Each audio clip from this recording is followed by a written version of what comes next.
I had this horse, Tico. We became best friends. Me and Tico are tight. Yeah, I was like, please don't throw me off, Tico. I'll give you carrots. And he kind of gave me like a side eye, like, just watch it. Yeah. All right. I'm Ryan Gresham, and this is Gun Talk Nation.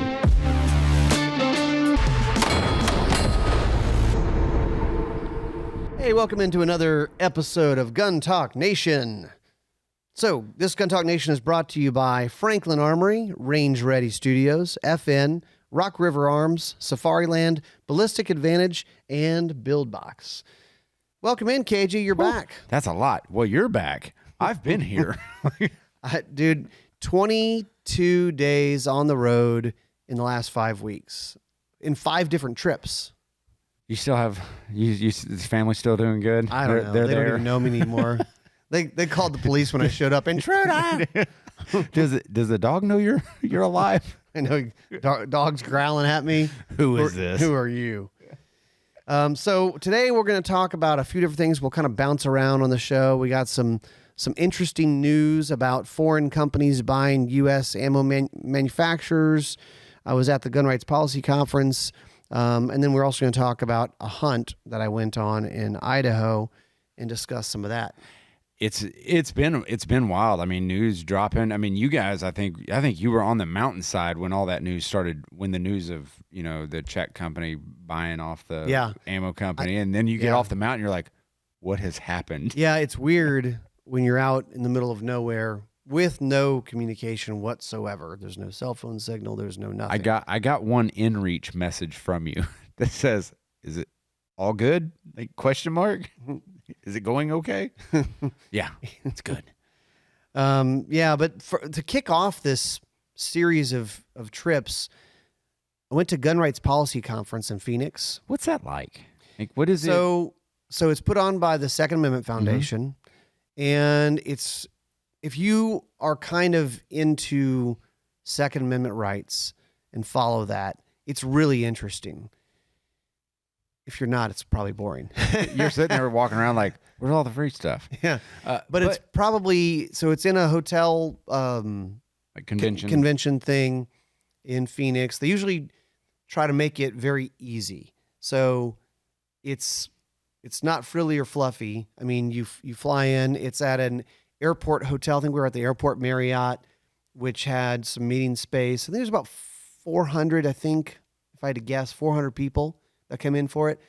Next year, I believe it's in Dallas, but it's usually a place that's easy to get to. Phoenix, Dallas, Chicago. Yep, they've done it in Chicago.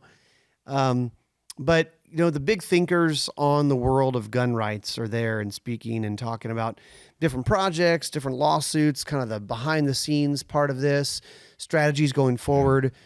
One of the ones that stuck out to me was a guy who is a political analyst, and not just a gun rights guy, but just in general, political analyst guy. And he's talking about the presidential election, which we are almost a year out. Almost exactly 1 year out right now on the presidential election, which I thought, and I don't know, I know we don't get too political on Gun Talk Nation, but we'll go here for a little bit, just for a few minutes.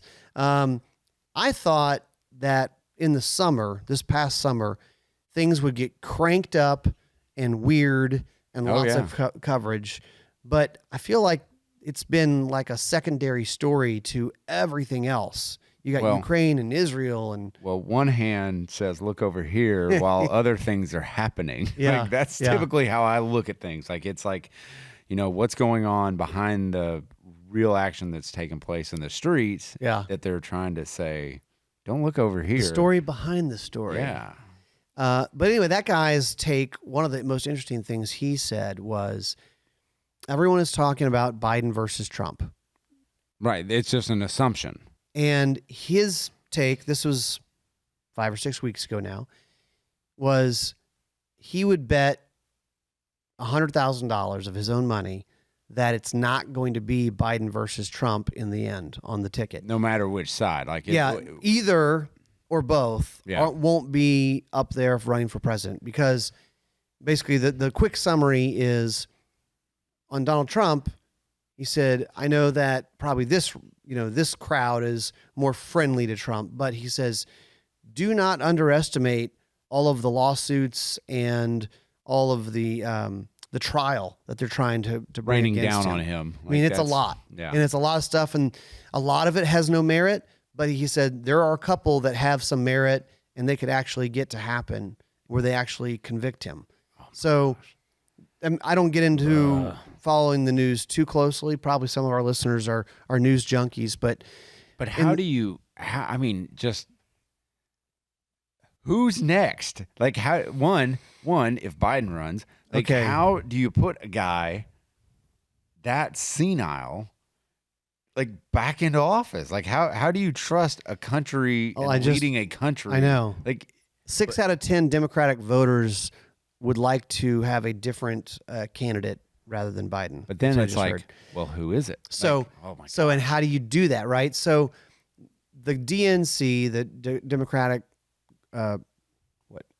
DNC, National, National, I don't know. I'm not a political guy. Committee. I try to avoid it for the sake of my sanity. But obviously, my theory is they're all going, how do we get him to not run? Well, just wait He's 5 seconds. so He'll forget his horrible. president. Just don't tell him to run. Don't tell him to run. He forgot to fill out the form. He missed the deadline. We told him 2 years ago, but Joe, don't forget to sign up for the presidential election. He'll just forget. Like, that's great. So, but the interesting theory that he laid out was this. All right. So Supreme Court Justice Sonia Sotomayor has a lot of health issues. So I know where you're going with this now. The behind the scenes power brokers say, hey, Sonia, you've been great. Thank you for your service. Why don't you retire because you have health issues? And then Biden is going to have to replace you with a woman of color, of color. Maybe perhaps she was an attorney general, Kamala Harris, on the Supreme Court. I know everybody just threw up in their mouth a little bit, but then Joe has an opening to say, I've served my country for 40, 50 years. I'm just going to hang it up, guys. So now they don't have to have Kamala run, who she would just lose. And then Joe can walk right off into the sunset. Oh my God. And then they pick somebody who would be a viable candidate. Holy crap. Dude. I mean, yeah. Oh my God. But he laid it out and you go, that seems plausible. I don't know. Really, it's plausible, and I don't like it at all. Do not like it. That's a weird one. So that was one of the hot takes from GRPC. That was a little bit more political. The other side of it is Second Amendment Foundation is, I think they're in the middle of like 53 lawsuits right now, and they are laying waste. I mean, it takes a lot of effort and a lot of money and time, but they're winning. Oh yeah. Like there's a lot, and if you've listened to Gun Talk Radio, you've heard Tom have, Second Amendment Foundation on, and they are killing it in the policy division. I mean, the lawsuits, they're doing good things. Winning. And I'll tell you, there's probably going to be more coming, but Second Amendment Foundation has been hiring some heavy hitter, younger, smart, hardworking folks from within this world of the gun industry, gun rights. And so it's going to be fun to see what they keep doing. So quickly, we got to thank our sponsors for this podcast. First up, Sig Sauer. They've got 3 different promos running from now through like mid-December. Buy an X Macro, get 3 additional magazines. That's 3 additional strong. On top of what you already get, which I think it comes with 3 already. So you would have 6 magazines. And magazines are like expensive. Yeah. Always, anyway, they have buy a cross rifle, get a free bag. They also have buy a P322 and get a $50 web store credit. All good guns. All of them. Like I don't even need a promo to want with any of these, but now, okay. So Sig Sauer, go check it out, sigsauer.com. There are a lot of promos going on from Ballistic Advantage as well. They've got the 25% off performance barrels, which they've got like some of the best barrels out there. If you're building an AR, that's the first place you stop. And if you don't feel like building something, 25% off complete uppers. And they've got the free VG6 muzzle device with any $250 purchase. Oh, yeah. So you're about to, if you live up north, you are preparing for winter. Winter is coming. Oh, yeah. Winter is now. I think it's here. So what are you going to do with your time? You could Shop. You could get caught up in blizzards and axe murder your family. I mean, it's one of the options. It's not a good option though. Don't recommend that one. You know, and you notice about this, like think about Fargo. Like these people who live in the they lose their mind. Great White North. It's not healthy. Seasonal depression is real. Sidebar: come down to Range Ride, take a class when it's cold.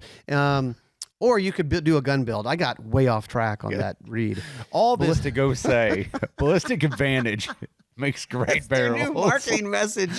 Don't kill your family. Yeah. Just build a rifle. It'll keep you occupied. Yeah. Jeez. Wow, Ryan. Also, FN has their own rebate going on. The FN 5.7 rebate up to $175 cash back. September 1st through October 31st, which is today, so I probably shouldn't read that one. No, don't worry. Let's pass over that one. But FN is awesome. Like, you're killing it, man. It's the worst reads ever, everybody. But it's good. It draws attention. Like that's the goal of a read is to draw attention to this stuff. But they do have the OG FN 5.7 pistol. Yes, and if still shoots great. If you want to go OOG, you've got the FN PS90. Yes. Which, oh man, that thing shot so It doesn't nice. Look like a gun. It doesn't. It looks like something off of Star Wars, really. It's a Star Wars gun. It shoots a 5.7 though. Right. If a stormtrooper was had a pistol and that they could shoulder, that's what they would do. That's what they would. This would be the gun for the stormtroopers to be able to hit stuff. But they would hit stuff. Yeah. Yeah. Allegedly, there exists full auto versions of this. Full auto 5.7. That's an expensive range day. That's fun. Oh my gosh. It would be fun, but you'd be set back some coin. Yeah. So go check it out. Christmas is on the way. Buy yourself something. I give you permission. Yes. Go over to FN America. You're the great enabler junior. Junior. Like we have Tom, the great enabler. But he technically would be the junior because I think Grits probably would be the the original great enabler senior. Probably so. So you're the third. Yeah, the third. Yeah, great I need to make you a hat. Sounds fancy. It does. All right, so we were going to talk about, in case you guys haven't been paying attention, Vista Outdoors. So let's back up a little bit, all right? Some of you may know Vista Outdoors, some of you may not, but you know their brands. So on the ammo side, they have Federal Premium Ammunition, CCI, Spear, Heavy Shot, and now they also, for a few years, have owned Remington Ammunition. Yes. So they're like the biggest ammo company in the U.S., which includes Metallic, Rifle and Pistol, maker of primers, maker of rimfire, maker of shot shell. So they make absolutely everything. Everything. Their other side of it, they own Blackhawk, they own Bushnell, they own RCBS, Uncle they own Mike's. Champion Target, they own Uncle Mike's, they own Primos. Gunslick and Primos. Yes. So they own a lot RCBS? of brands. Yeah, RCBS. So they own a bunch of brands. They used to own Savage, and they sold off Savage. Right. They didn't want to be in the gun business. They were a publicly traded company. They used to be called ATK, which was a giant defense contractor making like missiles, I guess. Something like that. So just recently it was announced that Vista is selling all of the ammunition. Has sold. And it's going to close next year. It hasn't closed yet. They've sold it off. To who? To Winchester? No. To Hornady? No. To like SIG? No. They sold it to a Czechoslovakian company. If you look up this Czech group, they also own 70% of Fiocchi. They bought a few years really? back. So they have controlling interest in Fiocchi. Wow. Fiocchi also makes primers for themselves in the U.S. So as far as I know, the only makers of primers in the U.S. would be Winchester, Hornady. There's a couple maybe small things out there. I think there's going to be one being built, but CCI is Vista. Yes. So all of that is being bought up by a foreign owned company. Should we like all of a sudden now just boycott? We're not going to buy. You I sold don't know, to a right? foreign. The world that's what our knee jerk reaction always is. The world is really small, and I don't know. You kind of go, ooh, it kind of makes me nervous for them to own all that. I'm kind of just hoping that they are just a big old capitalist. Yeah. And they're like, heck yeah, you guys keep making ammo and selling it to all those crazy Americans. They love it. And yes, we do. Make more. That works. There's always the conspiracy theorist in any of us who kind of goes, woo. Tinfoil hat. They could say, nope, you're making it for only these people, or nope, we're not going to sell it to civilians anymore. It's only for military, law enforcement, or whatever. Or we're just going to shut down primer production. Yeah. Well, that's the tinfoil hat in me, but look at what Fiocchi's done over the past couple of years. They're still cranking. They're still cranking out ammo. They're coming out with new products. So hopefully them having a controlling interest in Fiocchi, hopefully that's a sign of, at least the good heart in me says, like, they're going to continue to progress. Yeah. Yeah. So we'll see what happens. That's just a major announcement that because they're publicly traded, there's a lot that has to happen. It's a $1.9 billion deal. Yeah. So, I mean, okay, you're Vista. Mm-hmm. Are you going to sell? I mean, they had Listen to the number. Say the number again. $1.9 billion. Are you going to sell? And where do I sign? And of course, like the guys who make this call, I guess it's publicly traded, so it's got to be approved by the shareholders or whatever. Right. But the guys who make the call obviously stand to probably get a pretty nice payout. Probably a nice big hefty chunk, like probably what 30 million or whatever it might be. But you're gonna nod your head and say yes. I mean, I mean, how do you pass that up? That's generational wealth, right immediately. But it's got to be. If you want to they have a fiduciary responsibility to the shareholders to do the right thing. So the shareholders may also be going, heck yeah, I own whatever, 1,000 shares, 100,000 shares, 1 million shares of you guys. This is going to make the value go up for me. Yeah. So yeah, go ahead and sell it. My question to you would be, so moving forward in the upcoming year, what do ammo prices look like a year from now? Well, they've already gone up from the last 2 or 3 weeks. Mm-hmm. Do not underestimate this Israel thing. There are a lot of people, all the gun manufacturers, ammo manufacturers, and the accessories are making things, and it's being sold over to Europe. Right. But also, you had like that whole Day of Jihad thing that, I mean, all of a sudden there's a bunch of just citizens going, I need to go buy some ammo. Right. And this is what's happened over the years, right? I mean, enough people go, I'm going to go buy 100 rounds, 500 rounds, 1,000 rounds. I mean, not even, and I wouldn't even call that going crazy. I mean, not going crazy and saying I'm going to go buy 10 or 20 or 30,000 rounds. But I mean, we don't have the capacity for 1 million people to each go buy 1,000 rounds of 223 or 9 or whatever it is. That's a lot. It eats up everything. And then ammo is very, it runs with the market. Yeah. It's a consumable. Yeah. So I don't know, but go buy more ammo. Go buy more ammo. That's always the answer. That is your warning. And I keep going back to Tom Gresham's Gun Talk Radio because he's very insightful. He has seen this. He's been doing it for 28 years plus now. But he has said, I guarantee you could go back and listen to his first few shows, and he will say, you better buy ammo now. Yeah. You better buy ammo now. When ammo's cheap, buy it. When ammo's expensive, also buy it. Yes. Just continually buy it. Because you got to practice. Dollar cost averaging. Yeah, exactly.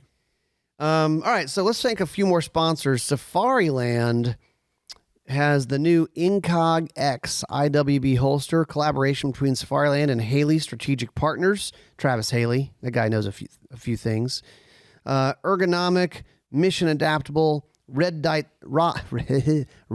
sight compatible, deep concealment, available for fits with lights and non-light, and it's available for the SIG P365X macro. I have requested that one to come in because there's almost like a cloth material they put on the outside of it. Yeah. I'm not sure the marketing. It's velvet. Velvet. Okay. It feels like velvet. It should be called like tack velvet. Tack velvet. Tack V. Tack vet. Tack vet.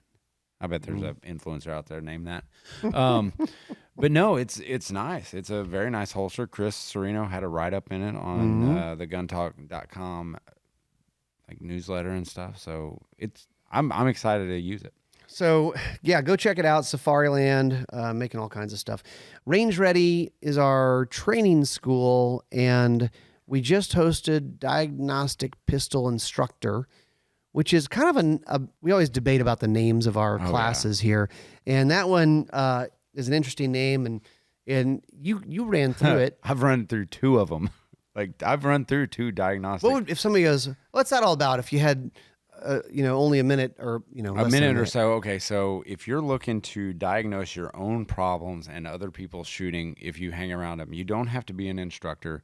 You can be just a regular guy who enjoys going to the range and enjoys helping others diagnose their pistol shooting. That's exactly what sounds like. The feedback from the students were a lot of shooters having a lot of revelations. Like, whoa, there's light bulbs everywhere. Yeah, everywhere. Light bulbs going off. And even for me, even in my second time taking this exact course, I picked up something new about myself.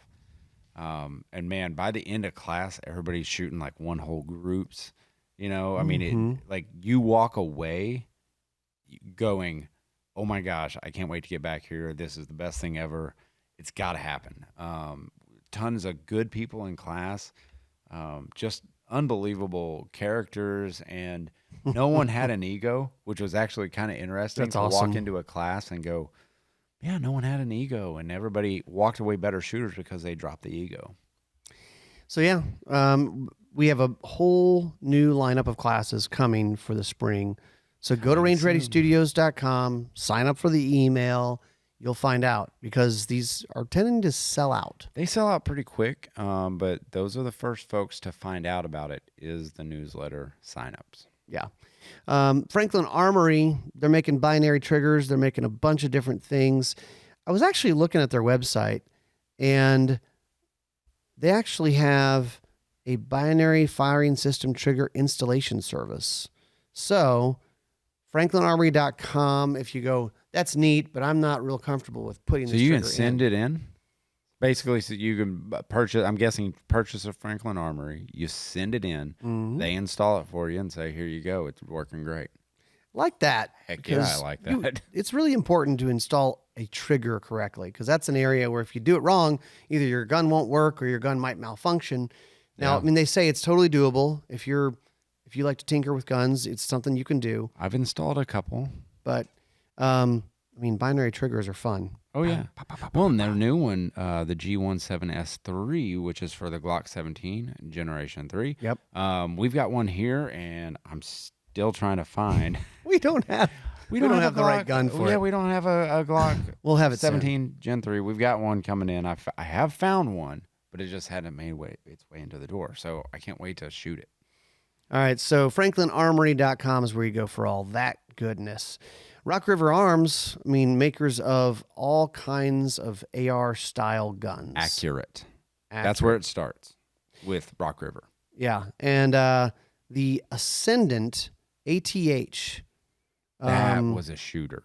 That one's a shooter. That thing, and what I love about it is it comes tricked out exactly how you want to take it out in the field. Like, there's no, like, well, I've got to replace the stock. I've got to replace the, safety selector. Yeah.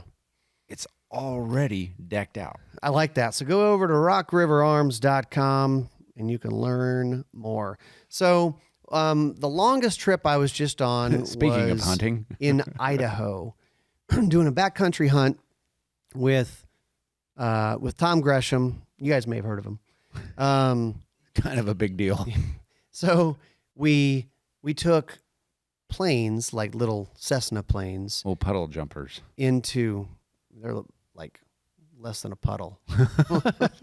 What would be less than a puddle? I don't know. Like something really small. We took little planes into the backcountry, landed on this little gravel strip where there was a cabin, some cabins, like a little lodge there. Sulphur Creek Ranch in Idaho. And they do kind of offer an outfitting service. They're not guiding you, but they set up camp for you. You're able to get tags. So kind of a semi-outfitted.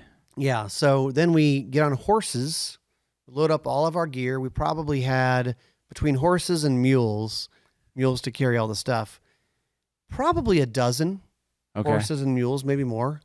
Man. And how was being in the saddle? It was fine, dude. Hours? I had this horse, Tico. We became best friends. Me and Tico are tight. Yeah, I was like, please don't throw me off, Tico. I'll give you carrots. And he kind of gave me like a side eye, like, just watch it. Yeah. All right. I got this. Yeah, I didn't have to do much. He just followed the other horses. Perfect one. I felt like a cowboy. It was good, though. Like I was riding in Yellowstone. Yeah. He did like to go fast. He was. Oh, he was that horse? Yeah, he was Talladega Nights. I want to go fast. That's awesome. Every time there was like a little bitty, a hill. Here we go. He'd run up it. Ooh, let's run up this hill. It's like, all right now. That's funny. Calm down. Oh my God. But that went fine. I'd much rather have like Mr. Ed or something. So Tom was on shoot, I can't remember the horse's name, but all he wanted to do was eat the whole time. So we're walking and he's like nom nom nom, eating grass as he walks by. Like he sees it and goes. Yeah, he never didn't have a mouthful of grass. That's funny. He's always hungry. Yeah. This is my horse Claude. He's always hungry. God, what was his name? Something funny too. Awesome. But yeah, we did that, and so your rides kept getting smaller.